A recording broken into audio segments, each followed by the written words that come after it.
Hello and welcome to Quantum Conversations with Sarah Kleiner and Carrie Bennet. We are so excited about this new podcast. We are going to talk all about quantum health from more of the female viewpoint, but just the average person's viewpoint to make this information accessible so that you can start to implement it in your daily life. I'm going to be broadcasting this on my YouTube channel as well as my podcast for the first 4 episodes, but I really want to encourage you to go and follow us on the podcast app as well as the brand new YouTube channel where we're going to be posting these videos every single week. So the first 4 episodes, if you're seeing this introduction, make sure you head on over to the Quantum Conversations YouTube channel as well as the Quantum Conversations audio only podcast so you can follow the new episodes after these first 4 are published on my channel, the Sarah Kleiner Wellness YouTube channel, and the Evolving Wellness podcast. Those will be linked for you down in the show notes. I also want to let you know I'm posting in the show notes my free guides to building your perfect quantum day, as well as Carrie's free guides. She's got some amazing guides and resources, my courses, as well as Carrie's courses. If you want to dive deeper with any of this information, definitely get those free guides, mine and Carrie's, and check out our courses as well. I hope that you enjoy this episode and have a fantastic day. Hello, everyone. Welcome back to Quantum Conversations with Carrie and Sarah. And today we're going to talk all about circadian rhythms, right, Carrie? Yeah, absolutely. It was my entry point into what are you talking about? Like when I started to learn about sunlight and light and how it could support my body, circadian rhythm was the buzzword that kept on coming up. And so I think it's really important to explain to people what circadian rhythm is and then some support strategies that they can use.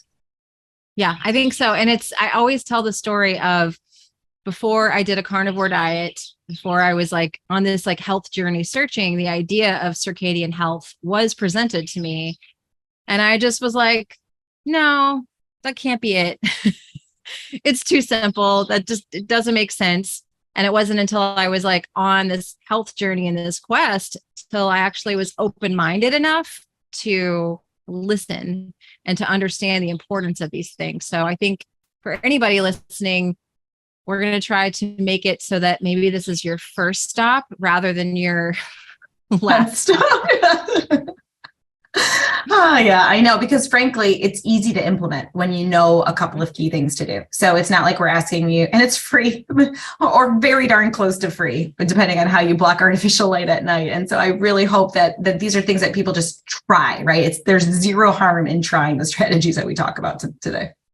Yeah. And the simplicity factor, I think, is key because I've had a lot of people that maybe they listen to Dr. Huberman's podcast, which he puts out a lot of good information, but sometimes I think that information is conveyed in such a way that it's you can't have a job, you can't have a life, you have to devote this X amount of time or it's not going to be helpful, right? I think people kind of look at this as a complicated all or nothing type of approach, but you and I both have multiple kids and husbands, busy lives, all of that stuff. And we've been able to make it work.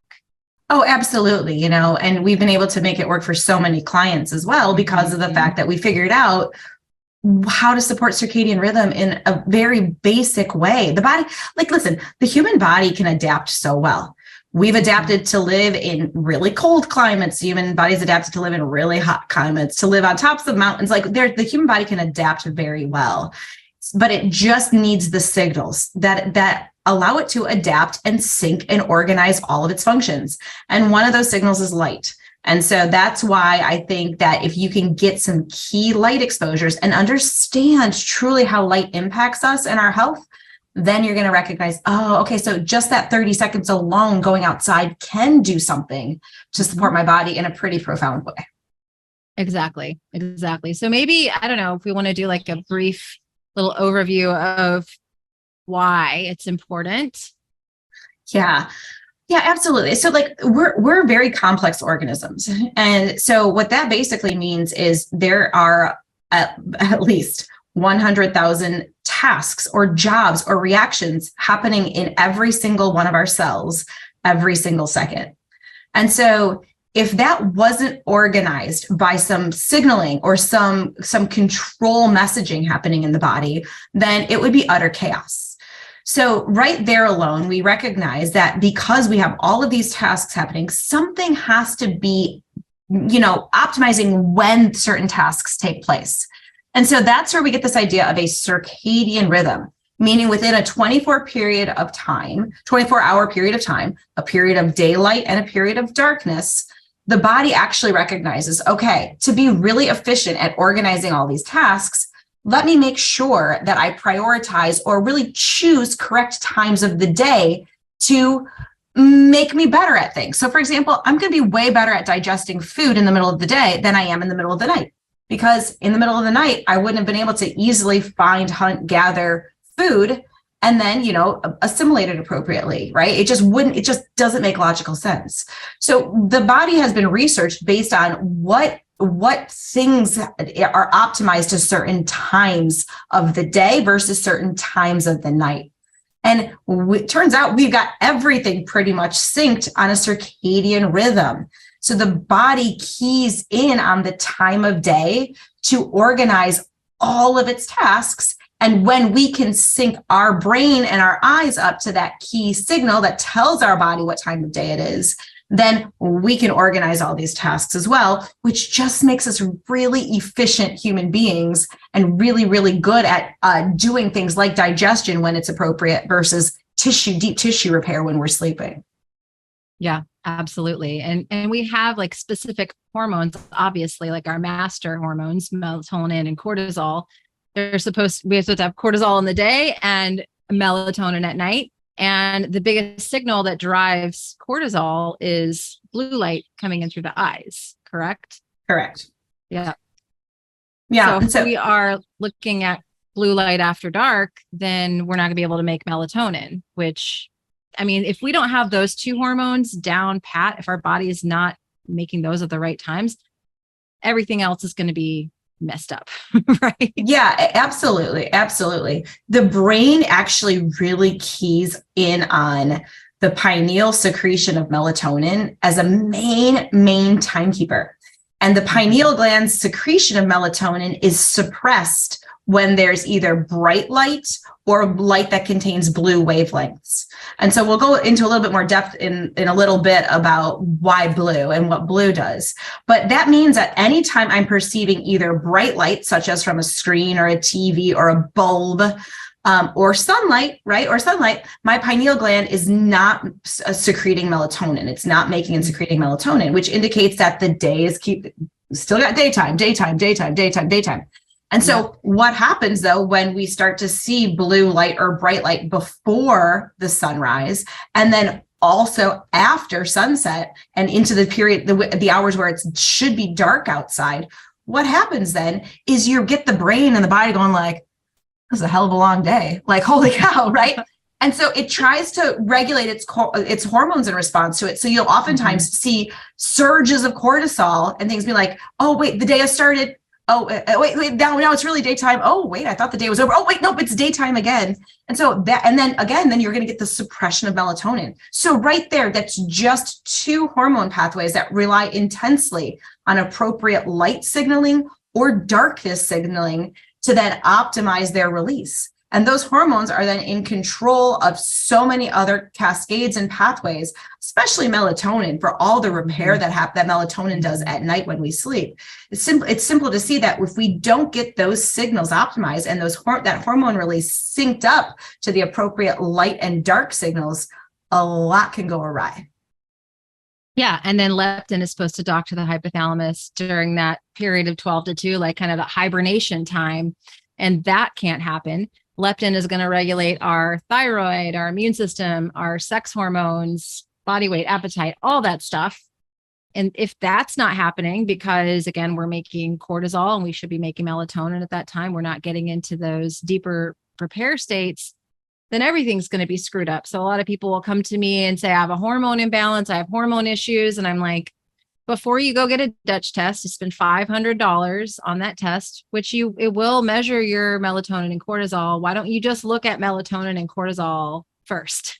Mhm. Before you go and try to test all these other little separate hormones, because if those two are off, I will guarantee you've got some sort of other hormonal balance as well, right? 100%. It's a great idea, great solution with that, because if cortisol is off and melatonin are off, cortisol actually it's a steroid hormone. So it's in the same class and family as estrogen, progesterone, testosterone, DHEA, because they all come from pregnenolone, this master hormone, and pregnenolone gets made in the mitochondria. And it gets made in the mitochondria in response to blue light, basically entering the eyes and entering the environment first thing in the morning. And it kicks off that whole pathway. So, but imagine what happens, like, right, if we all of a sudden have blue light kick off at the hypothalamus signaling to the mitochondria at 4 a.m. before the sun rises. Okay, well, we're going to get some. Okay, cortisol is made, but it's just not going to be cortisol. That pregnenolone gets made and some of it becomes cortisol. Some of it becomes the steroid hormones. Well, then we get another surge. Maybe we drink a lot of coffee, have some stress, right? There's things that can cause these surges. And then again, you have the cortisol being elevated at night after it's dark when we're not supposed to have any light in our environment. Again, a cortisol surge, which is preceded by pregnenolone increase, which means that you're going to have lots of times really whacked out steroid hormones in these panels that you test. And it really, it's fundamentally because of the wrong light signaling to release cortisol and to release melatonin. I will see so many hormone profiles rebalance themselves appropriately without doing things that even DIM or things like that are meant to you're estrogen dominant, take DIM. It's like, well, listen, DIM may be a benefit, right? There are circumstances where DIM can be a benefit, but let's optimize your light environment first so that you're only releasing and making steroid hormones at the time of day where they're really supposed to be released and optimized. And then let's see what comes into play. Yeah. And then I think the problem with things like DIM, people usually are guessing. People are like, I know I'm estrogen dominant, so I'm going to start taking DIM. And I'm like, well, what if you're actually not? Yeah. And then you're pushing things down, you're suppressing things even more and digging yourself a bigger hormonal ditch. And so I think that's, I try to shy away from that stuff unless we are really optimizing cortisol, melatonin, like we've got those where they need to be. Like there's a curve, like cortisol in the mornings, you want it to rise up with kind of like with the sun and then kind of go down. And then at the end of the day, then we start, once we're in darkness and starting to get into that rest relax zone, we start making the melatonin and then again, cycle that, make it, and then it starts to rise. And that's what wakes us up in the morning. But if those things are not optimized, then we are going to struggle with hormone imbalance. And I don't even like to have people people are like, I want to do testing. And I know they are with you. Like, I know you've had people that are like, I don't even want to work with you because you're not telling me to do a bunch of testing. But you and I both, when we work with people, we're like, let's work on this stuff first. And then if after like 60 to 90 days, you're not where you want to be and optimize, then sure, maybe let's run something like a Dutch test and maybe get a little more nerdy and a little more targeted with a few things. We're not against those things. We're just kind of like, a lot of things, like you said, a lot of those panels can balance and normalize when we work on these two things. And the signal for cortisol and melatonin, both light, they're both very, very light dependent. So I had on that. Yeah, working that makes a huge difference. This just reminds me, Sarah, of a conversation I was having in my private Q&A right before this with a clinician, and she was asking, well, how do you know if your circadian rhythm is intact without testing? And I say, like, there's signals. Like, as a clinician, there's things that I look for, right? Number one, there are behavioral things that are big red flags to me. Okay. Wakes up before sunrise, goes to the gym to work out, right? That typically to me means that they're not protecting their eyes. They're under fluorescent light. They're really elevating their body. They're getting their body revved up, including that the light entering their eyes, stimulating hormone production when it's not synced to the sunlight. So things like, what is one's living? What does their lifestyle look like before sunrise? What about how much are they in front of a screen all day long? How many light breaks can they get? How much time are they getting outside in morning light? And I don't think we need to spend Sarah and I kind of talk about this sometimes behind the scenes. You don't need to be outside all morning long for 3 hours naked, right? Like you don't need to do that to get the signaling appropriate, but you do need to be outside at key windows of time in the morning to support your health and to support your circadian rhythm. So I asked about some of those key windows of time. If someone's in front of a screen or under fluorescent light or in an office environment where there's no natural light exposure, well, likely you're not syncing that circadian clock in your brain up to the right signals all day long. What's your use of sunglasses? What does your life look like when you get home? You know, how late do you go to bed? So if someone consistently has a bedtime after 10 p.m., to me, that's a big indication that their circadian rhythm is not fully intact, because 10 p.m. is when the body wants to surge and release so many deep tissue repair hormones like human growth hormone in conjunction with the surge of melatonin and other things that will support the body's healing of its physical tissues. And if we start to delay that and delay it later and later, we're not going to sync up all those repair hormones. And so just when someone wakes up, like, do you wake up multiple times throughout the night? How restorative does your sleep feel? And I'm not saying, like, listen, I'm a mom, right? I don't have amazing sleep all the time. There's stretches where you're just like, oh, my kid's afraid of the dark again. How'd that happen? Right? Yeah.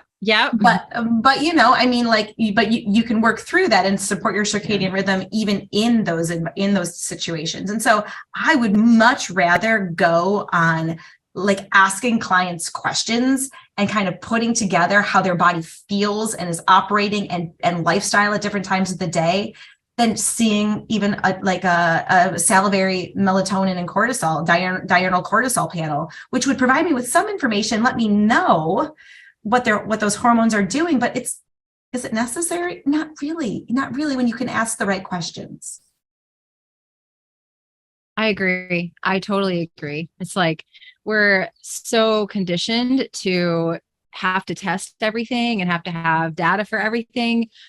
But you know, and it's kind of like the same thing with like fitness trackers and the Apple. I just got an email today of someone that's like, okay, I'm doing your leptin course, and I kind of see that my Apple Watch is probably not optimal, probably not a good idea. Is it okay if I wear it hiking in the woods and I don't wear it at night anymore? And I'm like, I mean, I'd rather step in the right direction, but yeah, exactly. It's still not going to be ideal, but you know when you've had a good night of sleep. That's the hard thing for people to like wrap their heads around. They're so addicted to having like data from their Apple Watch to tell them how much sleep they're getting. And it's like, I mean, you kind of know if you woke up a lot in the night. You kind of know if you had good sleep, right? Yeah. I like people to be in their bodies 100%. I find that the issue with a lot of these data trackers is the fact they're constantly emitting radiation, right? Like let's cut to the chase. That's what they do. They emit wireless radiation.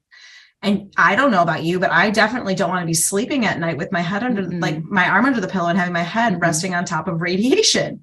It's been shown to tank your mitochondrial function, open your blood-brain barrier, cause excessive oxidative stress or inflammation. I mean, like lots of things that I would want to potentially not have happen by exposing myself to that. So and so that number one, people rely on their data trackers a lot, but they're emitting radiation and then they're not in their physical bodies.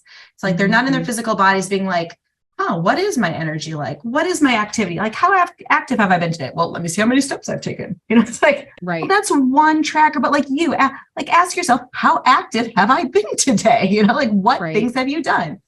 So yeah, I'm not a huge fan of those data trackers. I think that an Oura ring on airplane mode has a time and a place for some people to give some interesting information, but yeah, I don't know. I would much rather just ask people questions and have them be with their bodies and answering a symptom profile as opposed to giving me data from a salivary test or data showing me what their deep sleep was from their Whoop or something like that. Right. Exactly. And that's the thing I think that's making us sicker and that's making us more addicted to, our issues of like, I have this sleep issue. I have this imbalanced hormone. I have this diagnosis. And I think we get kind of addicted to those test results and like having some sort of a reason or an outcome, when the answer is just a lot more simple than a lot of us would give it credit for. It's like, no, you need to set your circadian rhythms. You need to eat a little bit more locally, seasonally, stop eating the processed foods, and block artificial light at night. Get to bed before 10 p.m.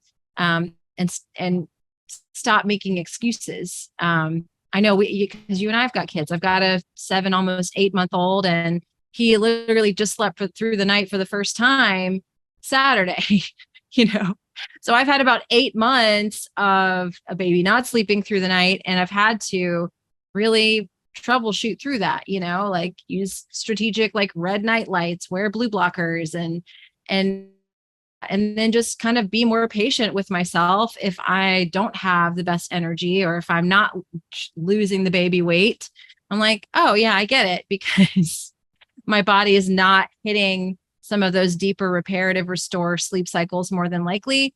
And you just kind of do your best with those situations. Yeah. It's so cliche to be like, it's a lifestyle change, but it has to be. I've never seen one exercise program or diet or protocol where someone just did that for their 21 days or their 3 months or even 6 months. And then it's like, okay, now I can go back to the lifestyle that got me there in the first place. So As cliche as it is, it really is a lifestyle. And if you consistently, not perfectly, but if you consistently implement things for the rest of your life that are going to support circadian rhythm, which will support mitochondrial health, which will support deep sleep and deep tissue repair, those are foundational to a foundational way to live your life, to try to be the healthiest version of you that you can be. And so that's why I do like these strategies, because, and I've said this, and I hope my track record stays consistent, people who implement these feel a difference, notice a difference, and they never say, I'm going to go back to living my old lifestyle. They just don't. Right. Yeah. I mean, my leptin reset program is a 21-day leptin reset, but you're not just meant to do it for 21 days. 100%, because that these people it's 21 days to implement these habits that are ultimately ways for them to improve their lifestyle in the long run, And so it's listen, I marketed stuff like that, right? Like, because people want a time frame with which to do things. But the goal of what we teach is that you get addicted to natural light. You're ready to put your blue blockers on at a certain time of night, right? Because you know that all of a sudden, like, staring at that TV without them just feels off. It doesn't feel right anymore. And so you'll notice those are the changes that happen. And can that happen within 3 weeks of time? Absolutely. Definitely. Yeah. And that's what most people say. They're like, okay, I finished the 21 days, but I don't want to go back to my old ways. I don't want to watch TV at night. I don't want to sleep in and miss sunrise. I'm addicted to morning light. Like, I'm addicted to eating my breakfast outside or getting grounding or some of the things that you're teaching about. I don't want to go back. And so it's kind of like the way I get them in is say it's a 21-day reset, but it's really just meant to be practiced for the rest of your life, and the program's been out for a full year now. And I have people that did it with me. I did a live version of it when I first released it. And I still have those people that did that with me with the live version. A lot of them are a private group. A lot of them I still keep in touch with on Instagram, and they're still doing that stuff that they were introduced to a year ago. And they don't want to stop, and they're not planning on stopping anytime soon because they feel so good. And they're like, wow, was it actually that simple all along for me to get my health back on track? You mean I didn't need to, get this detox protocol and do this, extreme diet and do all this other stuff? It really was more simple than that. It's more simple than that. Absolutely. And, I want to go into in a second, like how the brain tells time using light, because I think that's an important thing to understand in all of this with circadian rhythm. But I do want to say that I think there are some support modalities that pair really well with circadian rhythm and circadian biology. quantum health. And that would be things like nervous system assistance, right? Mm-hmm. So the people who deal with nervous system dysregulation. I am a big fan of things like homeopathy, acupuncture, a chiropractic care. But I think there's a lot of modalities that are very supportive of health in general. But what I do find is that all of those therapies also are typically, they simplify things as well. It's not, you have these test results, take these 10 supplements, and then come back in 6 weeks and we'll test you again. And you're going to take another maybe 10 supplements. And that is what I find to be the least successful route I've seen. But when I have clients who truly heal from some of these crazy chronic conditions, from Lyme, mold, cancers, like you name it, it's because they've really simplified their support in a way that doesn't involve supplements and testing. It involves things like let my body know what time of day it is, let my nervous system know that I'm safe, let me get into this deep sleep, let me maybe help with my physical alignment of my spine, let me do certain things that I know my body just relies on just for optimum human health in general. And then the results follow. Yeah. Exactly. And I've talked to so many people, as I know you have, and I've had the same experience myself, where I tried to go that route of let's test and, oh, you're low on this and low on that, and you have this imbalance here. So let's throw all these supplements on them. And not only do those imbalances not get fixed, you end up feeling worse a lot of the time. Yeah. And so I used to think all that stuff was really interesting. You kind of go into like the alternative health world and you're like, okay, we all agree the allopathic medicine has a time and a place for acute, like you're going to die type of situations, emergency situations. There's it's time and a place for that. So we get on that page, but then we're like functional medicine. Yeah, this is different. We're going to test and we're really going to get to the root cause. But I, not to knock any functional medicine practitioners, I just haven't personally experienced finding root cause. Find a lot of stuff that makes me really freaked out and spend a lot of money on supplements. Again, not helpful and creates more imbalances. And so, yeah, I think the things you mentioned, like homeopathy, chiropractic care, nervous system work.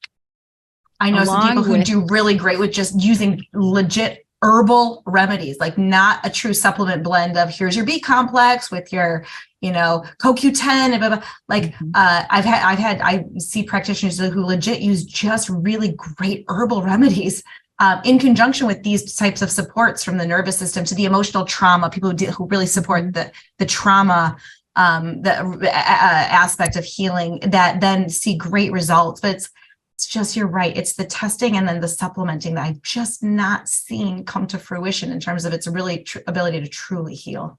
Exactly. Yeah. So it's getting back to these, it is a journey too, Yeah. Yeah. And you kind of take it in layers, so many of us are just like, I've been sick and I've been struggling for all these years. I want to be better like now. And the cool thing about circadian rhythms and getting your circadian health back on track is I see people correcting circadian rhythms in as little as 3 days and starting to sleep better, have more energy, feel better in literally as little as 3 days. So not having to go through like, I'm going to get a test and I'm going to wait for the results. Then I'm going to order these supplements and I'll wait for those to show up. And then I'm going to add those in and wait for the results of that to show up or not. It's more like, okay, you get up in the morning and don't look at your phone. Put on a pair of blue blockers if you have a family that still turns on a bunch of lights, and then you go outside with no blue blockers, no glasses, nothing on, face east, maybe put your bare feet on the ground and stay out there a minute or so, go back inside, take care of the family, do what you got to do, then get back out there, UVA, and if you can take a little walk during that time, awesome. If you can't, if you don't have time, just spend the time out there. And then throughout the day, take breaks to go outside and continue to inform your body of what time of day it is. It also tells your body what time of year it is, because our hormones and our microbiome both shift on a seasonal basis. And, our hormones as females, they shift on a cyclical basis too. When we see sunrise, we're also getting a little bit of the moon. We kind of see where the moon is in the sky also. It's out there at that time too. And so that can help to sync up your infradian rhythm as well, even if you're not a woman who's cycling. So there's so much. And people are like, my cycle was all screwed up. And then I started doing this circadian rhythm thing. And now it's shifted to sync up with the moon. I'm like, yeah, because your body never really was exposed to that. You weren't giving yourself the time to actually allow your body to know what time of day it is, know what time of year it is, all that stuff, because you're just stuck in this artificial environment all the time. Yeah, absolutely. Absolutely. And like you alluded to those two key, it appears as though for me, the morning hours of light that you can get from sunrise until what's called solar noon.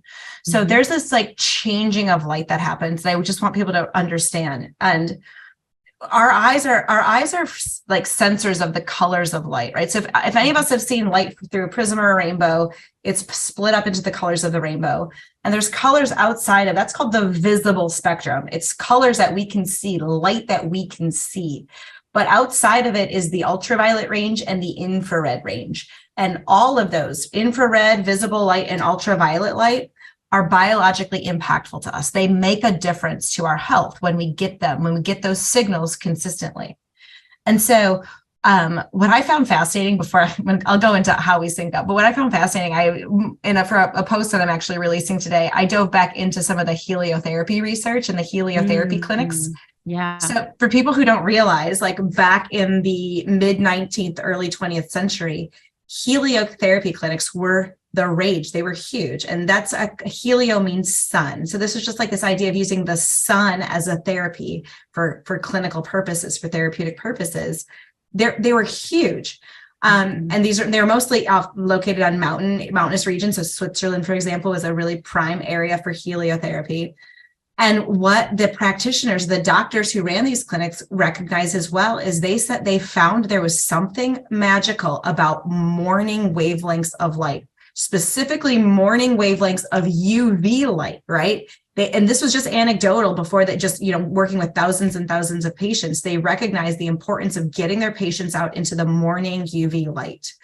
And so, Sarah, I thought you'd get a kick out of that. And what they also found too with their heliotherapy clinics was that it appears as though there is zero benefit derived from morning light when one is wearing sunglasses. I was like, because the light entering the eyes and on the skin, it's about the eye, the signaling, the syncing of the signals into the eyes and onto the skin. And so this has been known for a very, very long time. But unfortunately, the main heliotherapy guy, Auguste Rollier, a doctor who had many, many clinics, when he died, when did he die? Maybe 1950s. Things went by the wayside, right? We started having the boom of the pharmaceutical industry. We had then this whole campaign of the sun causing cancer. You got to protect yourself, stay out of the sun, stay safe. Meanwhile, in Rollier's clinics, he showed that sunlight alone, therapeutic application of sunlight, a lot of morning sunlight work, was able to reverse or treat at least 176 different disease conditions. So wow. it's like the most therapeutic drug you could possibly imagine, and it's free and it's available. So I just am saying this to emphasize the fact that this type of healing therapy has been around for a long time. And before this, so many different world religions recognized the sun as this power, right? Had this healing power. So it was revered or deified or recognized that there was some importance to sunlight. And so, it's really just been within the past, 70 years, it seems like 80 years, where we've just forgotten about it and we haven't realized it. And so it's forever. It's been demonized too. We've been taught to fear it. And I was just reading through this whole thread the other day of like, you should, about wearing sunscreen indoors and why it was in a natural crunchy moms group. And I was like, oh my God, what? How dangerous it is. And you even need to wear sun. Honestly, though, if you are going to be exposed to sunlight through a window, it is, I think, more dangerous than it would be if you're just outdoors getting the unfiltered.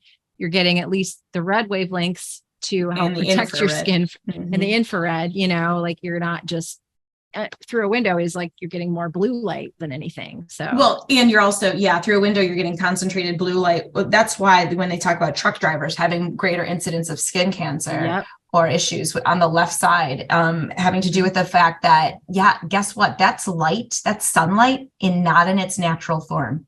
That is sunlight that's got alien light form. An alien light form. It's sunlight that has eliminated a lot of the infrared, majority of the red, and the ultraviolet as well. So if truck drivers are still getting skin cancer on this side and they're eliminating the ultraviolet, ask yourself, is it the unnatural blue light and unnatural spectrum that one is receiving? That's the biggest issue.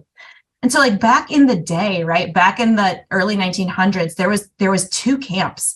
There was all these heliotherapy researchers who were like, and clinicians who were like, woohoo, sunlight heals everything. And then you had like these laboratory researchers who were studying ultraviolet light from what are called arc lamps, which if any of you have seen people welding, right, you see that bright, intense light. That's an arc lamp. And that is just ultraviolet light. So it's just like a tanning bed, basically. Outside of, there's zero other light that balances it. And so they were using arc lamps and shining it at cell cultures and being like, oh yeah, look, it does damage the DNA. It can cause mutations and cancer and stuff. It's like, because you're shining a freaking UV torch basically on cells, and you're it's not a natural exposure to the light. And so as the history turns out, right, we kind of know which camp won. The camp that was like, look, UVA or UV light directly damages cells. Voila, this is why we have to fear the sun. Yep. It's just it's so unfortunate, because I think of all of the lost healing potential that we could have gained from recognizing that these heliotherapy clinics were just wildly successful in treating patients with so many different conditions. Yeah. And, that brings me to like, I haven't been able to find a study showing damaging effects of the sun that wasn't done with one of these narrow band UV lamps. Like, I haven't been able to find one. Have you? The only effects that I've seen is that over application of the sun can cause photo aging. Oh, right? Definitely. Right. Absolutely. Right. And that's the thing, I think the nuance that gets left out when you talk about sun is like, we're not saying to go spend like your entire day naked in the sun, especially if you're like a Fitzpatrick skin type 1. I wear my mom visor that my husband still makes fun of. I protect my face, or I go in the shade when my time limit in the sun is over. Because you absolutely can photo age your skin, and you can cause issues with your skin if you overexpose it. Overexposure to UV will degrade your collagen, right? Absolutely. But that's why the body has built-in signals to tell you when you've received enough sunlight for the day. Exactly. And so if you want to kind of time yourself in the sun, you can use the D-Minder app, put in your skin type, and it'll tell you turn over or get out of the sun. And I recommend listening to that. Don't override that because you think like, I'm going to get all these extra benefits. No, it's about getting the right amount and the safe amount of sun exposure. And most people are getting like none, Before I was understanding any of this information, I never got sun. I just, I was like, if I did get sun, I was putting on sunscreen, protecting myself, thinking I was doing the right thing. And I was like not trying to lay out and get color or any of that stuff because I thought that was super dangerous for my body. But now it's whenever I can get a free moment, I am trying to lay out, get some sun, get some color and some safe sun exposure, because I've seen it be a huge health benefit for me and help my sleep and energy and mood and hormones and all of that stuff, because I understand a lot of the stuff that you and I are talking about.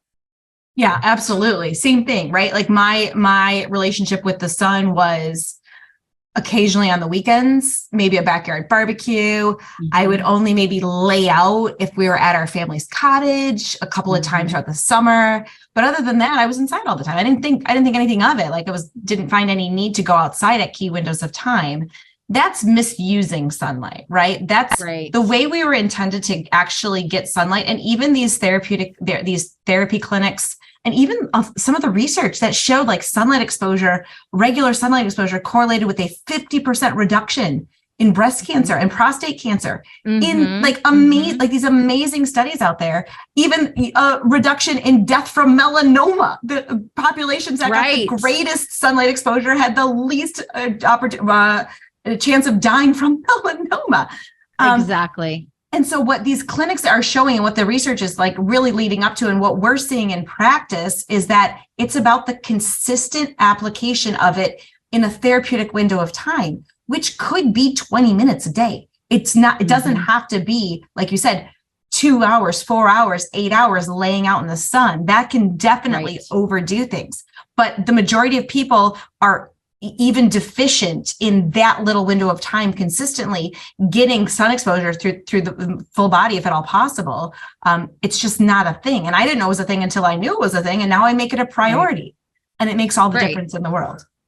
Right. And then when we talk about safe sun exposure, we have to include the exposure to sunrise and to UVA, because those windows, like sun exposure, should be cumulative throughout the day. Like getting that signal in your eyes and on your skin in sunrise light and then in UVA light, it helps to prepare your body to synthesize vitamin D when it is available, to kind of have a protective mechanism so that we can spend more time out in the sun.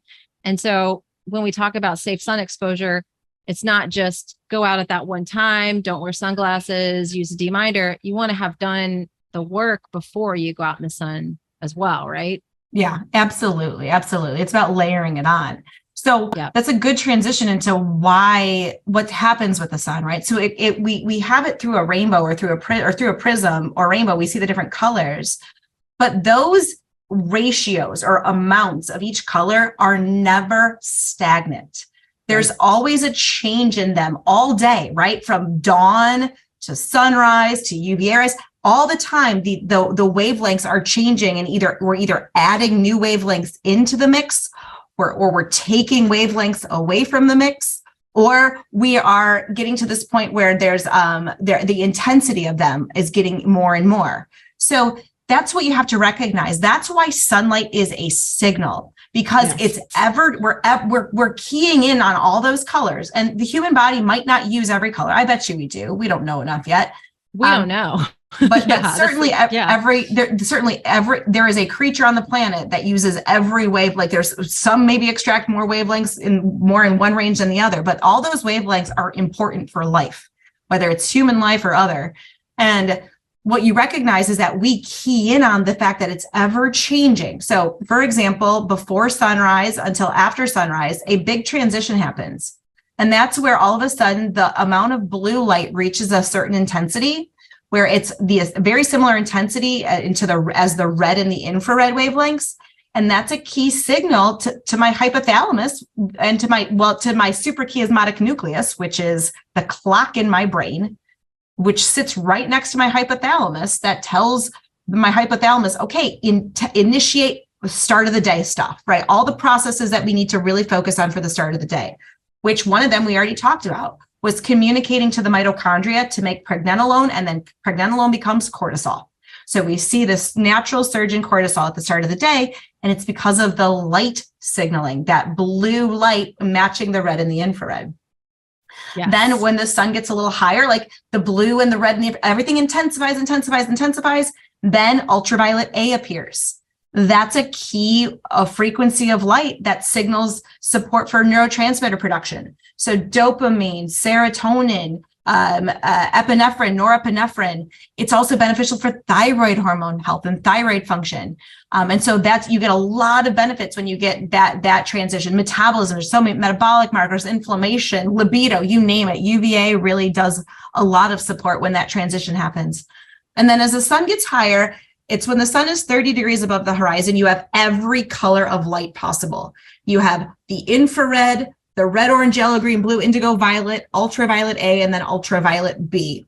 And ultraviolet B, when it touches our skin, it makes vitamin D in all of its metabolites. So it's not just the same thing as taking vitamin D from a supplement. That's vitamin D in one form. When it strikes our skin, it makes dozens of different forms of vitamin D called metabolites. And so Then we'll get another thing when we get full body sun exposure. Then that's another kind of key window of time to signal in on balancing out our sex hormones. It works well with producing vitamin D that supports immune health. So you'll see a lot of benefit for autoimmune conditions, or if you're prone to infections, or if you're getting over or trying to get over a cold or things. Vitamin D from the sun is very, very key in that window of time.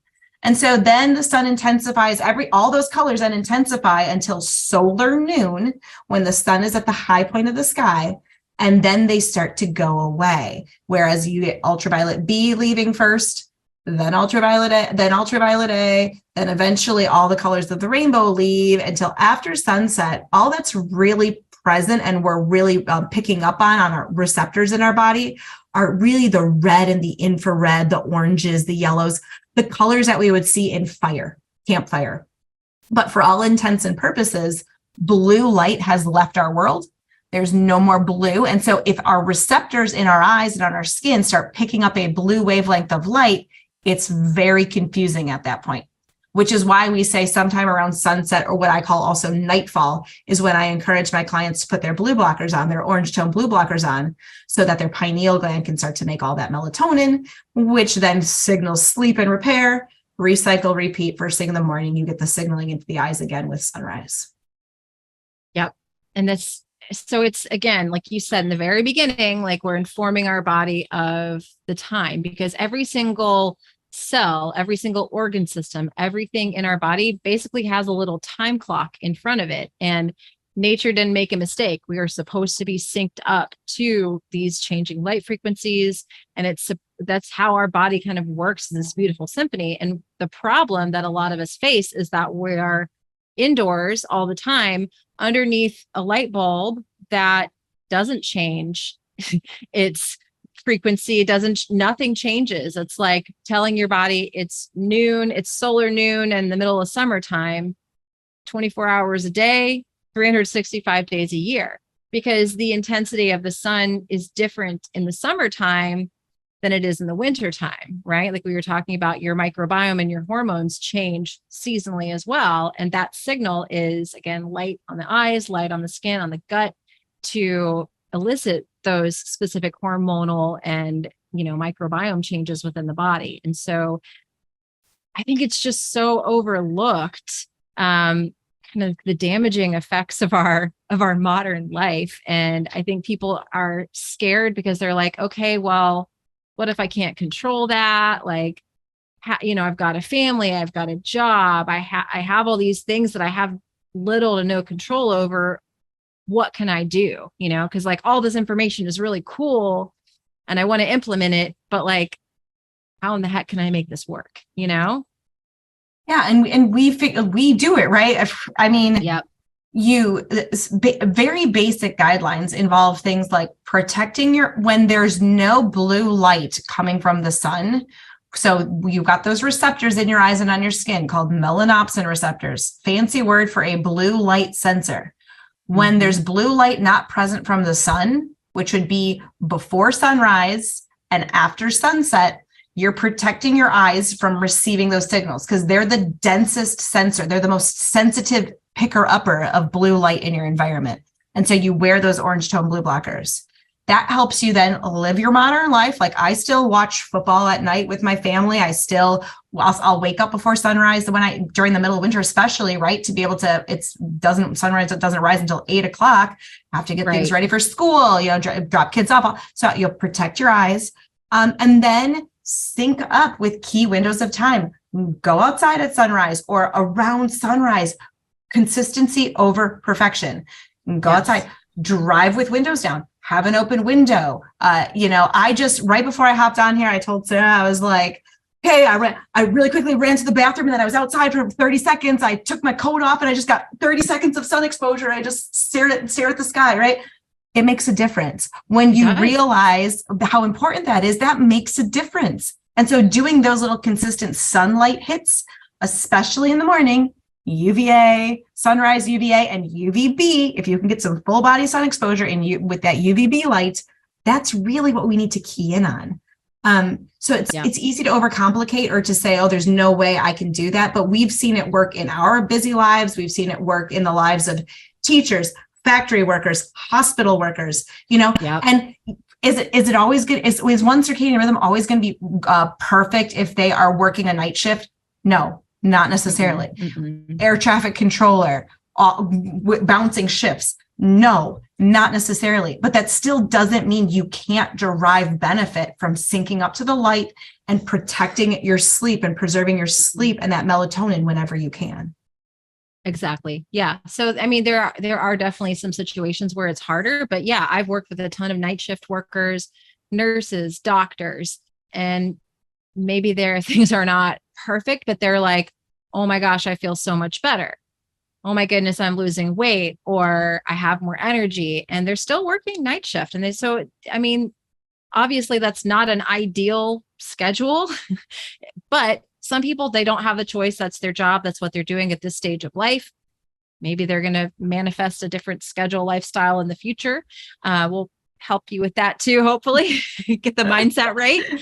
But yeah, when you can do these things, even if things are not ideal and perfect, you can see really good changes. And so I hope that's like the overarching takeaway message from today's episode, and kind of what Carrie and I want to keep talking about in this podcast is like, we want to talk to the everyday person who doesn't maybe have these ideal, you can't run away to the jungle and be shirtless all day. Like, sure, that looks really awesome and fun, but like, you got kids, you got a job, you got a mortgage and car, you don't have the first 3 hours of your morning to like meditate. Right. Like we get it. We totally get it. 3-hour morning routine. Like, yeah, that's great. But I can't even pee without someone coming in to say good morning or like, Mom, where's this? Where's that? Really? Exactly. Trying to like eat my breakfast and get my son. And it's like, this one's screaming and this one's got this problem. And this one, there's like a butt that needs to be wiped somewhere. And there's always a butt that needs to be wiped. Exactly. But if you make it work, you know. It work. So yeah, I hope that this was a helpful conversation, and we're going to keep on having more of them. So thank you so much for watching.